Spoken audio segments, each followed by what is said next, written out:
Heavy rain, though, is pounding southern Utah right now for the third night in a row. Yeah, 30 minutes ago, our Alex Cabrero was getting drenched near Gunlock Reservoir. He is now on the move, tracking the rain and the potential for flash flooding down there. Alex, where are you right now? What are you seeing? Yeah, Mike, we are in Santa Clara right now. We were trying to get ahead of the storm a little bit, but it's starting to catch up to us. We were just outside, but the lightning started here in Santa Clara, so we decided to try to get in the car just to be a little bit safer being out there in that lightning. But here in Santa Clara as well, we want to show you some of the mitigation work that was done here in Washington County over the past several years after the floods in 05 and 07. You see these rocks right here? The county lined nearly 27 miles of rock to try to prevent flooding like what we saw back in 05 and 07.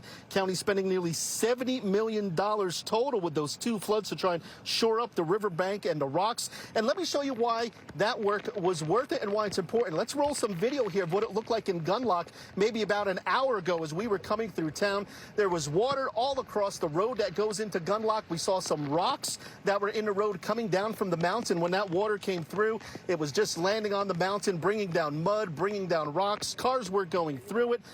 Didn't notice any washouts at this point, but I remember back in 05 and 07, the two bridges that go in and out of Gunlock, they were washed away because of severe flooding. That's why a lot of that shoring up work was done with rocks and such. We spoke today with Ron Whitehead. He's the Public Works Director for Washington County. He says all the work they did has certainly been worth it. We've done a lot of work along the rivers, particularly the Virgin River and the Santa Clara River, and it's not real visible now. There's enough vegetation growing up around it and in it that it's hard to see. You don't see all the rock walls that are in there to protect from the erosion or protect for the erosion coming down, but it's there.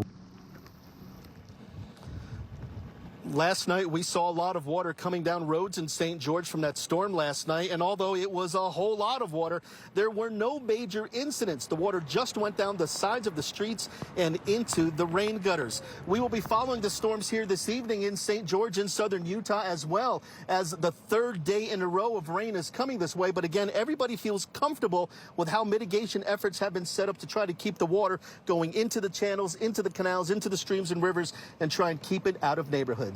Mike and Dini, back to you. Yeah, Alex, it's great to see all that hard work paying off there. We'll see you tonight at 10.